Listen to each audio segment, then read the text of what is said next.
токурду интернеттен карап үйрөнүп алам. Кел кызым, саған токуду үйрөтейин.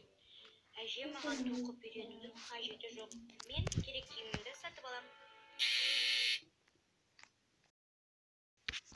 Кел кызым, саған токуду үйрөтейин. Әрине әже, мен де сиз секилди өзүмө керектүү заттарды токуп алгым келет.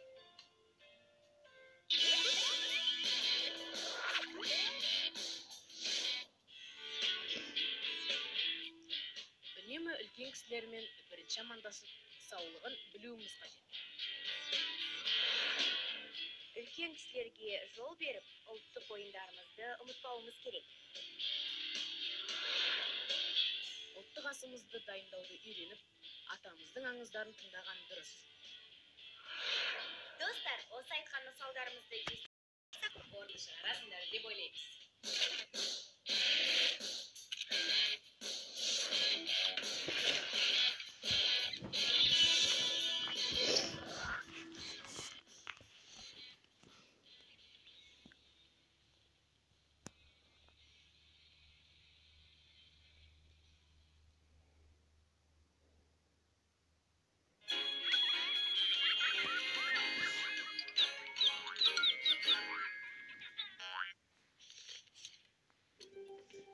Алты жасқа толмаған балаларға арналған фильм.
Ертеде, ешкі жүні бөртеде, бір қойшы қой бағып жүреді.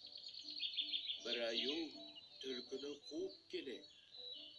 Түлкі тастың ар жағына өтіп кетеді, аю сыймай өте алмай қалады.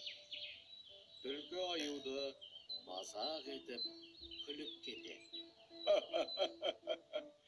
Ей, түлкі, мықты екенсің. Ей, қойшы, сен не көрдің? Аюды әжуалап, мазақ етіп кеткенін көрдім.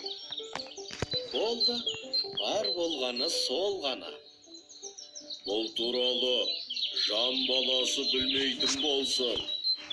Осыдан біреуге айтатын болсаң, өз обалың өзіңе, аямаймын. Жарайды, айтпай. Ол жағынан алаң болма. Аузыңнан шығып кетсе, оңдырмаймын. Кешке ауылға келген соң қойшы шыдай алмай, ауылдағыларға болған жайттың бәрін айтып береді. Ауылдың балалары естігендерін өлең етіп, айтып кетеді.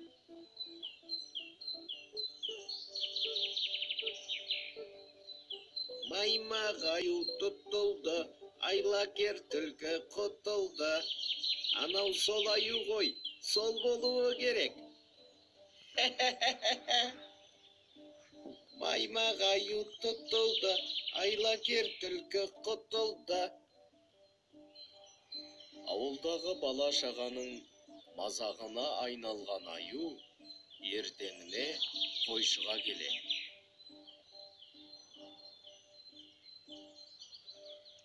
Түс жарып, адам баласына айтпайым дегенің қайда? Бүкіл ауыл мені мазақ етіп, шулап жүр ғой. Енді өз обалың өзіңе. Мен сені жеймін. Аю еке, байқамай аузымнан шығып кетті. Амал не? Басқа салғанды көремін. Тек 3 күн мұрсат берші. Бала шағам ағайын туыстарыммен қоштасайын. Жарайды, 3 күн мұрсат берейін. 3 күннен кейін келем. Дайын бол. Жарайды, жарайды. Әй, ақымақ басым. Bir елі ауызға, екі елі қақпақ деген. Өзіме сол керек. Айтып нем бар еді? Енді аюға жем болатын болдым. Ей, қойшы, жапан түзде өз-өзіңмен сөйлесіп, сонша қамығып не болды? Ойбай ау, қамықпағанда қайтем. Бәрі сенің кесірің. Бұл жерге келіп, нең бар еді? Енді өлетін болдым. Соған бола ойбайлап тұрсың ба? Ойбайламағанда қайтем. Біттім ғой. Аюдан құтқарсам, не бересің? Ойбай, қалағаныңды ал. Ештеңе де аямаймын. Тек құтқарсаң болды. Ендеше, бүйрегіңді бер. Не дейді? Аюға бірақ жем болғанша, маған бүйрегіңді бере сал. Оған көнбесең, еркің білсін. Әй, түлкішек, жарайды, мақұл. Адан құтқарып алсаң, бүйрегімді берейін. Жарайды, жарайды. Ендеше бұлай істе. Аулыңа барда, бір үлкен қап әкел. Аю келгенде, мен анау жерде шаңды бұрқыратып жүрейін. Аю анау не деп сұрайды. Сол кезде сен, ханның қызы, аюдың жүрегін жегісі келіп, аю іздеп жүрді. Аю қорқып, ойбай, ендеше мені жасыр, қайда тығылам деген кезде, қапқа тықта, қаптың аузын мықтап буып, шоқпармен әбден ұр. Ендеше, тек содан кейін бүйрегіңді беруді ұмытып кетпе. Өзім келем. Қашсаң да құтыла алмайсың. Өй, қашып нем бар? Келістік қой. Тек аюдан құтқарсаң болды. Жарайды, ендеше.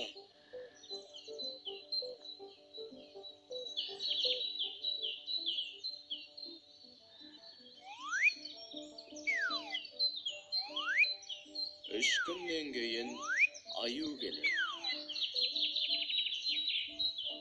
Ей, қойшы, анау не қылған шаң? Будақ етеді ғой. Ханның ерке қызы аюдың жүрегін жегісі келіп, содан бәрі аю іздеп жүр. Не дейді? Ойбай, қойшы, мені жасыршы. Мыналар көріп қойса оңдырмайды ғой. Қане, мына қапқа тығыл. Қаптың аузын мықтап буып, аюды шоқпармен әбден ұрады. Ал, енді уәде бойынша бүйрегіңді бересің. Жарайды, түке, әрине. Шапанын шеше берген кезде іші шұрылдайды. О не қыңсылаған? Ана жолы бір тазының күшігін жұтып еп. Сол енді үлкен таз болған екен. Шыққысы келіп, қыңсылап жатыр. Ойбай, қойшы, екеуміз дос болайық. Тек ана тазын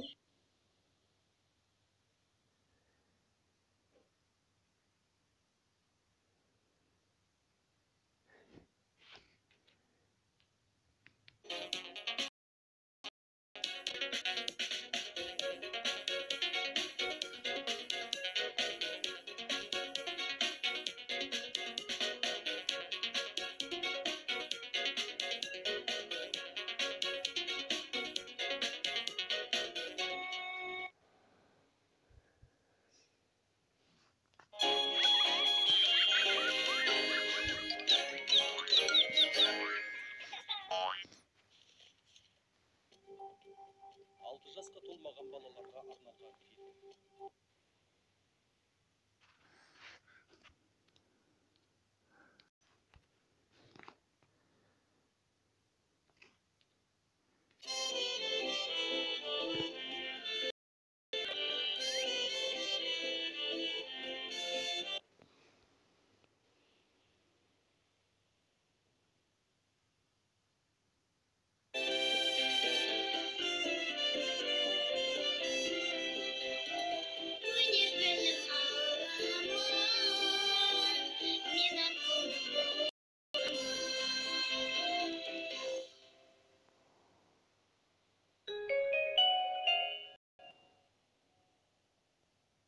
тоғыз, елу, елу бір, елу екі.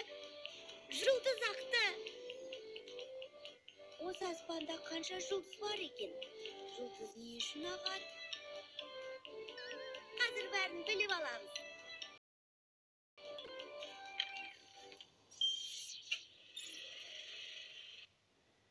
Жұлдыздар және метеориттер. Жұлдыздар мол жарық пен қуат бөлетін алып газ тәріздес денелер. Біз көріп жүрген күн жұлдыз болып саналады. Бір жұлдыздың қалыптасу үшін 1 миллион жылдан астам уақыт керек. Біз көріп жүрген күннің жасы шамамен 4,5 миллиард жылға тең. Жұлдыздардың орташа жасы шамамен 100 миллион жылға тең.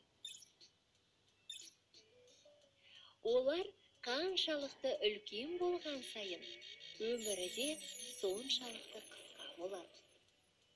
Жұлдыздардың бәрі күн секілді жалғыз орналаспайды. Кей жұлдыздар тартылыс күшінің әсерінен өзінің жұбымен бірге жарқырап тұрады. Оларды қос жұлдыздар деп атайды. Кейбір қос жұлдыздар бір-біріне жақын орналасқандықтан бізге бір жұлдыз болып көрінеді. Ортақ тартылыс күшінің әсерінен жұлдыздар шоғыр болып орналасуы мүмкін. Олардың жерге жақын орналасқан шоғыры бір қарағанда жұлдыздардың үлкен үйіндісі секілді көрінеді. Бірден көзге түсетін жұлдыздар тобын шоқ жұлдыздар дейді. Мысалы, мерген, таутеке, таразы шоқ жұлдыздары. Шоқ жұлдыздар ішіндегі бізге жақсы танысы жеті қарақшы. Жұлдыздардың миллиардтаған шоғырын галактика деп атайды. Біздің планетамыз құс жолы галактикасында орналасқан. Түнгі аспанда аққан жұлдыздарды көргенсіңдер. Олар метеориттер. Метеориттер жұлдыз емес. Олардың жарығы жер атмосферасына енгеннен кейін пайда болады. Жер бетіндегі түрлі кратерлер метеориттердің құлауынан қалған. Дегенмен, олардың жерге жеткендері ғана осындай із қалдырады. Қалғаны атмосфера қабаттарында жанып кетеді. Кометалардың ерекшелігі шаң мен мұздан құралған планета бөлігі. Кометалар күнге жақындағанда жанып, соңынан ұзын құйрыққа ұқсас сәуле қалдырады. Ғарышта ұшып жүрген метеориттер мен кометалардың саны жұлдыздардан бірнеше көп, ал жұлдыздардың нақты саны әлі белгісіз. Мәссаған, жұлдыздарды санап бекер әуре болғанмын ба? Жұлдыздарды санағанша оларды бақылаған дұрыс екен ғой. Ай, мынау не?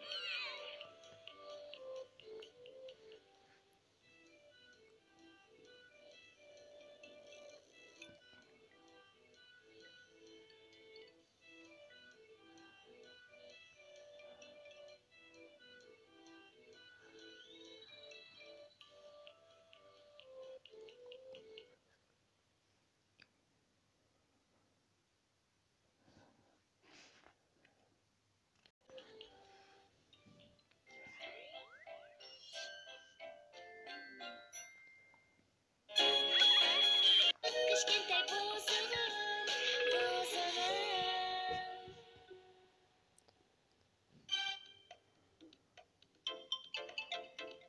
Тағы қандай кеңес айтасыз?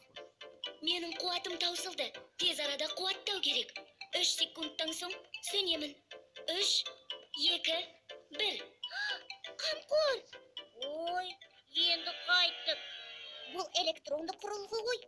Аураның өзі де айтты. Демек, телефон секілді қуаттауымыз керек. Қалай? Қуаттайтын жерін тауып, тоққа қосамыз. Айтпақшы, менің телефонымның да қуаты таусылып жатыр. Мұнда резеткі бар ма? Әне, анау бұрышта. Алыс қой. Ал мен дәл осы жерде болып жатқаның бәрін түсіруім керек. Менде ұзартқыш бар. Мұнда мен қоямын. Жоқ, мен қоямын. Қазір жаттығу залына кетуім керек. Мен бірінші келдім. Қой, келсең қайтейін. Балалар, ұрыспаңдар. Менде тағы бір ұзартқыш бар.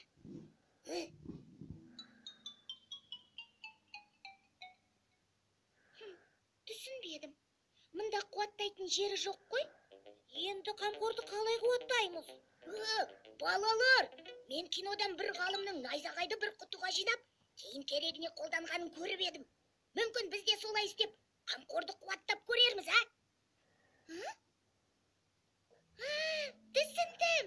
Сенің айтып тұрғаның Тесла трансформаторы ғой. Мен оны өз қолыммен құрастырып көргенмін. Қазір тауып алайын. Емес. Таптым. Ал мынау бізге керексім. Ой, мынау тым ескі сияқты ғой. Дәл солай. Қазір мұндай заттар сатылмайды. Тіпті жасалмайды да. Құнды зат. Ештеңе етпейді. Қазір қатырамын.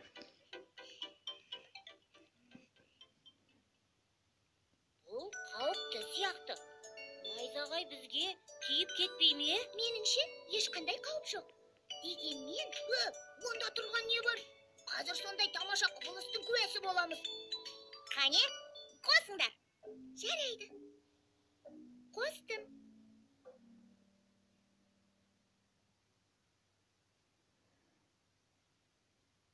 Ой, қорықпаңдар. Бұл мен жасаған өрт сөндіру жүйесі.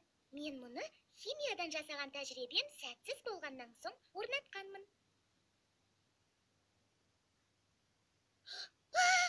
Ой!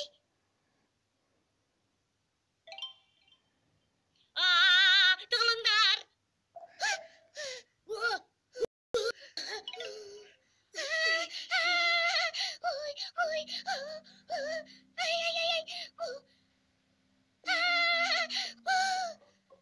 Міне, мені осылай жасады.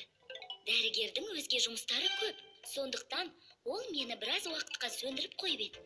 Сосын сендер тауып алдыңдар. Бұл тамаша ғой. Біз енді көп нәрсе үйренетін болдық. Асықпа.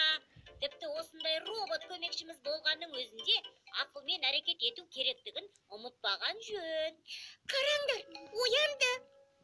Құлап қалғаныңда біз қатты қорықтық.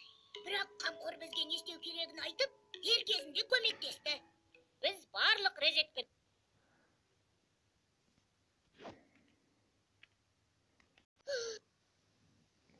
құрылғылармен ешқашан ойнамаймыз. Тек қажет болған жағдайда ғана пайдаланамыз. Бір резеткіге бірнеше құрылғыны қуаттауға болмайды. Ескі ұзартқыштарды пайдаланбаймыз. Олар қауіпті болуы мүмкін. Электр қуатын судан аулақ ұстау керек. Электр қуаты ойыншық емес. Дұрыс пайдаланбаса, өте қауіпті болуы мүмкін. Меніңше, бүгін біраз нәрсе түсіндіңдер. Енді соны жақсылап ойларыңа тоқып алыңдар.